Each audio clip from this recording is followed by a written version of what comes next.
Afternoon.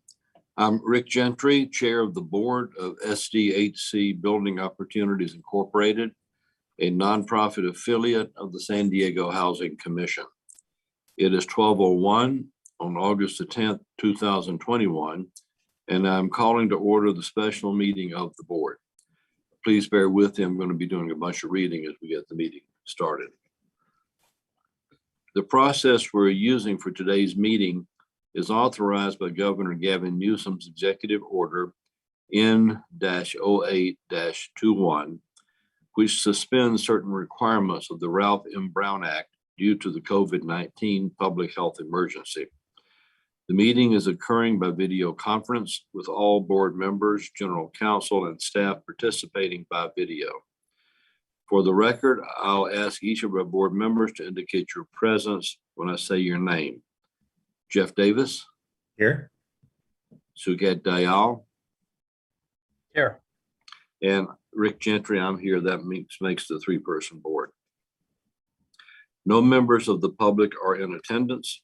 However, members of the public may watch the video conference and hear the audio of today's meeting, which is being streamed live online. The agenda for today's meeting included a link to the webpage for SDHC Building Opportunities Incorporated. This is where the public can access the live streaming for today's meeting. The public has been provided with an alternative opportunity to provide comments to the board through an online comment form and a toll-free phone number. A link to the online comment form was included on the agenda for today's meeting. The agenda was posted yesterday, August the 9th, 2021, on the SDHC Building Opportunities Incorporated page on the San Diego Housing Commission's website, which is www.sdhc.org. The agenda and the public comment form explain that comments about items on the agenda will be read into the record if they were submitted by 4 p.m. yesterday, Monday, August the 9th. Non-agenda public comments submitted by 8 o'clock this morning will be read into the record. In addition, members of the public who wish to speak on an item may call the toll-free phone number that is included on the agenda. Members of the public should monitor the meeting through the live video streaming available through Building Opportunities Incorporated webpage on the Housing Commission's website, www.sdhc.org. Again, today's agenda includes a link to the website for this board where the public can access the live streaming for today's meeting. Members of the public should call the toll-free number only when the item they wish to comment on is introduced. If a caller begins to comment on an item that is different from the item currently being considered, they will be asked to hang up and call back into the meeting at the correct time. Members of the public will have 3 minutes each to provide their comments. However, if a large number of callers wish to speak on a single agenda item, comments may be limited to 1 minute each. Okay, beginning now, non-agenda public comment. The phone line is now open to provide non-agenda public comments. Please call this following number, 833-610-2513. That is 833-610-2513 to be placed in the queue to provide non-agenda public comments. And we will leave this open for approximately 90 seconds from the time I announced the phone number just a bit ago. So Scott, if you'd let us know when the 90-second time period is over, please. We have about a minute left and no callers at this point. I'll let you know. Great.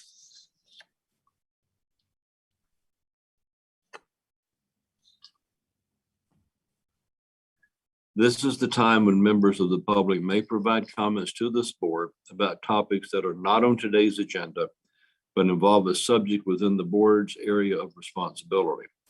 The board cannot take action on non-agenda public comments.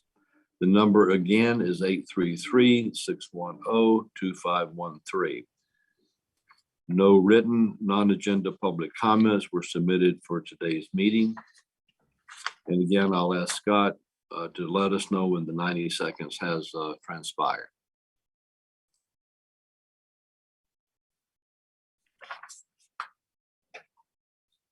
That concludes the time, and we do not have any callers. And that concludes the non-agenda public comments time period. Now I will go to board member comments. I will ask if any board member would like to make any comments, either Jeff or Sukat. No comment. Answer is no from both Sukat Dayal, Jeff Davis, and also from me. So then now we will go to minutes. And next on the agenda is item number 4, approval of the minutes from the special meeting of July the 15th, 2020. The phone line is now open for public comments about the minutes. Please call the same number I mentioned a minute ago, 833-610-2513, to be placed in the queue. Again, we will have a 90-second time period from the time I just announced the phone number for the public to call in about the minutes. And I will point out that there were no written public comments submitted regarding the minutes. Again, the number to call is 833-610-2513. Scott, please let us know when the 90 seconds have transpired.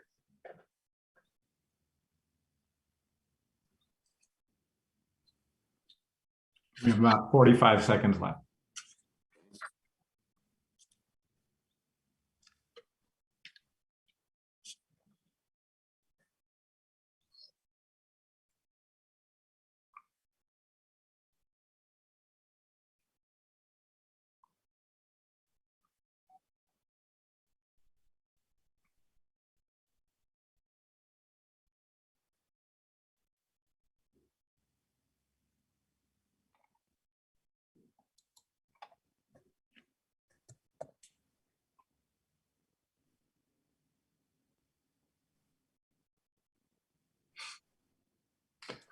That's the end of the 90 seconds, and we do not have any callers.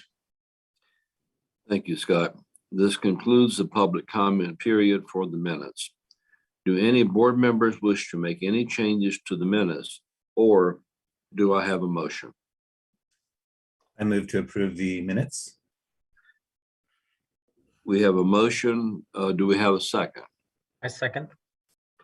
We have a motion by Jeff Davis to approve the minutes and a second by Sukat Dayal for the same purpose. These are the minutes from the July 15, 2020 special board meeting. For the record, I will ask each board member to say your vote on the motion when I state your name. Jeff Davis, In favor. Sukat Dayal, Approved. and Rick Gentry approved as well, and the motion carries by a vote of 3-0.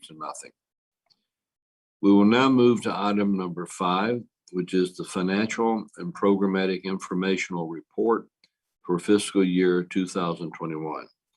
The phone line is now open for public comments about item 5. Please call 833-610-2513 to be placed in the queue. And communication will accept calls from when the number is announced just a minute ago or a second ago through the conclusion of the staff presentation. No written public comments were submitted regarding this item. Again, the number to call is 833-610-2513. We will take the public comments after the staff presentation. That said, Administration Officer Deborah Fischel-Falk will present this item. And Deborah, please begin when you're ready. Good afternoon, and thank you, Mr. Gentry and members of the board. Tracy McDermott and I will be presenting this financial and programmatic informational report. I will be sharing information regarding grant awards, and Tracy will be covering the financials. Next slide, please. During fiscal year 2021, SDHC Building Opportunities, Inc. received $218,000 in grant awards and direct contributions from the specific funders and amounts listed on this slide for the City County Reinvestment Task Force operations and Emergency Rental Assistance Program. Next slide, please. Since fiscal year 2018, Building Opportunities, Inc. has received over $600,000 in grants, which have been invested in the following: the San Diego HUD Envision Center to assist San Diego households to focus on financial self-reliance goals related to education, employment, earnings, and savings. The Housing Commission's Achievement Academy Bridges to Career Opportunities program to assist participants in earning certifications in the healthcare field, securing employment, and increasing wages. The San Diego City County Reinvestment Task Force, which monitors local Community Reinvestment Act investments by banks and engages in a variety of activities and special projects to foster increased financial inclusion and advance economic justice, and the COVID-19 Emergency Rental Assistance Program and Housing Stability Assistance Program to assist low-income households to pay rent and related expenses. I will now turn it over to Tracy for the financial piece. Thank you, Deborah. Next slide. So just a brief summary on some of our revenue expenses. So we were able to recognize $76,000 related to the oversubscribed ERAP. We were able to help some of our tenants with those monies, thanks to B of A and some of our GoFundMe contributions. Also, the Regional Task Force was another revenue source and expenses. So our total assets are $135,000, that's all cash. And our fund balance at the end of the year is $63,000, and it's uncommitted for future uses for any of our eligible activities. And that concludes the financial piece. Deborah? Next slide, please. This concludes this informational report. Tracy and I are happy to answer any questions you may have.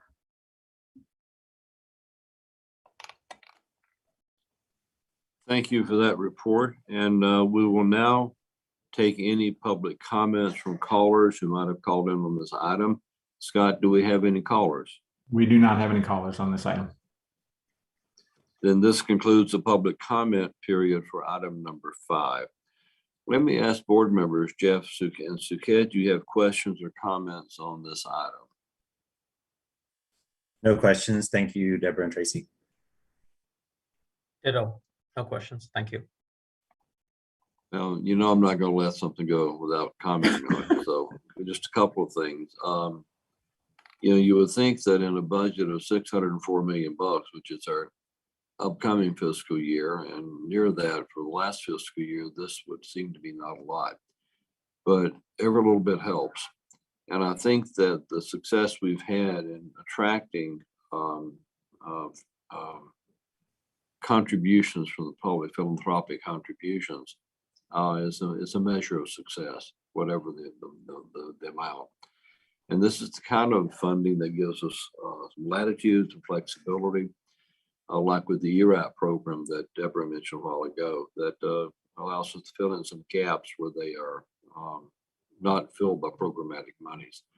And so that's useful, it's necessary, and I think it makes the BOI nonprofit affiliate very useful for this agency. So my compliments to you all staff for watching out for this and making it operate, and also for keeping track of it. Good work, a good report, and Deborah and Tracy, thank you both. Thank you, Rick. This is an informational item, so no action is required. But before we move on, I'll just see if there are any other comments from either Deborah, Tracy, Jeff, or Suket, or our council before we move on. I have no comments. Great.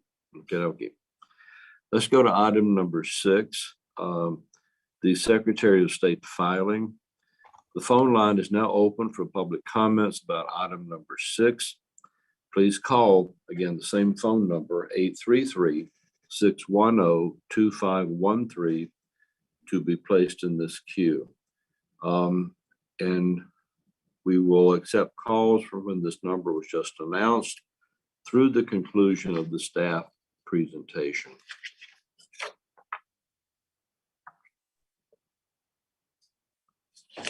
Hold on a minute, I got my papers. No written public comments were submitted regarding this item. Again, the number to call is 833-610-2513. We will take the public comments after the staff presentation. Deborah Fishel Falk will also present this item. Deborah, please begin when you're ready. Thank you again, Mr. Gentry. This informational item is to inform the board that General Counsel completed the required filing with the California Secretary of State for SDHC Building Opportunities, Inc. That concludes the report on this item, and Chuck Christensen and I are happy to answer questions you may have. Thank you. We will now take any public comments from callers on this item. Scott, do we have any callers at this time? No, we do not. Then this concludes the public comment period for item number 6. And Chuck, anything you have to add to that? That sounds pretty simple, pro forma.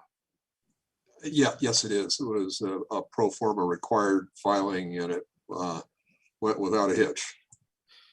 Great. Then board members, Jeff, Suket, do you have any questions or comments on this item? No questions or comments? None. This is an informal item, or I'm sorry, an informational item, so no action is required. Thank you all very much. Deborah, thank you for the report, and Chuck for the filing. Appreciate it. Let's go to item number 7. And this is the final item on our agenda for today, and it's the adoption of a calendar of meetings. The phone line is now open for public comments about item number 7. Please call 833-610-2513 to be placed in the queue. And communications will accept calls during a 90-second period from when the phone number was just announced. There is a delay of approximately 20 seconds from when a statement is made on Zoom before it appears on the live stream video the public sees. So I'll point out there were no written public comments submitted regarding this item. Again, the number to call is 833-610-2513. And I will ask Scott to inform us whenever the 90-second time period has transpired. We have about 40 seconds left.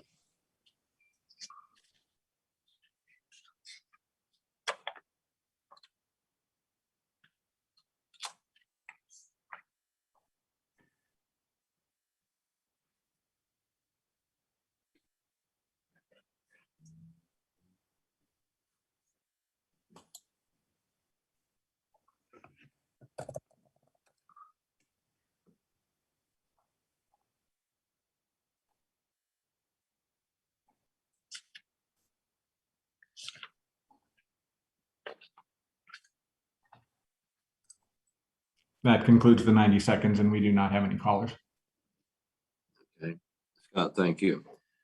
This concludes the public comment period for item number 7.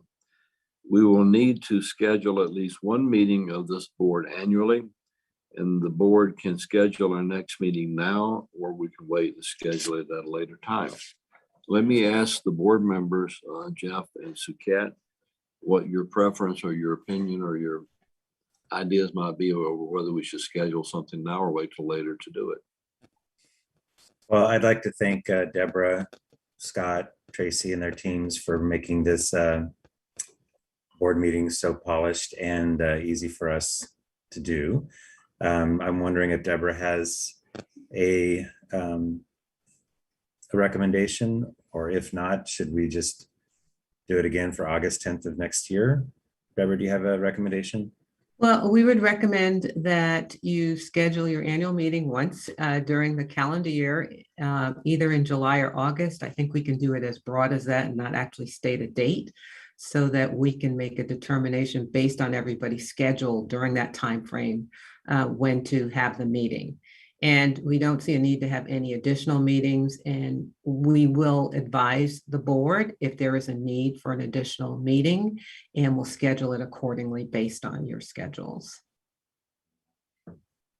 Great. So that's what I recommend, what she recommended. What she said. I have a question. Are we going fiscal? We need to meet once a year, or are we going calendar? Calendar. Calendar, okay. Yeah. Perfect, yeah. That's what we're recommending, that you schedule one meeting during the calendar year, Okay, either in the July, August timeframe. So that gives us room to work with everybody's schedule, so we don't zero in on an actual date and have to try to work that out with everybody. What I might recommend is that we do just what Deborah said, that we posit that the annual board meeting will occur in either July or August, Mhm. and ask Deborah to maybe tickle her calendar for July the 1st next year to then caucus with us and figure out what date to meet. Will do. That makes sense, Sukat and Jeff? Yes. yes, If so, do I hear a motion? Move to approve. Second? second. A second. Any further discussion before I move to vote? No. Deborah, this makes sense to you? Makes complete sense to me, yes. Great. Okay, we have a motion by Board Member Jeff Davis, second by Suket Dayal, to approve that the meeting will be held next year in either July or August, to be targeted to identify the date along about the 1st of July, approximately. I'll ask each board member to say your vote on the motion when I state your name. Jeff Davis? Mr. Gentry, may I Yes, sir. say something first? Yes, sir. Yeah, Scott, can you confirm there were no callers that wanted to comment on this item? That's correct. There were no callers. I failed to ask that. Okay, sorry. I'm sure Scott had it thoroughly written out on my guide here too. So there were no callers on this item. So we'll ask each board member to say your vote on the motion when I state your name. Jeff Davis, Approve. Suket Dayal, Approved. and I approve as well, Rick Gentry. And the vote carries, motion carries by a vote of 3-0. Any further comments from anyone before we close the meeting out? Okay, then this concludes today's special meeting of the BOI Board, and the meeting is adjourned at 12:24 p.m. August 10th, 2021. Thank you all very much. Thanks, Thank you. everyone. Thank you. Bye. Bye, guys.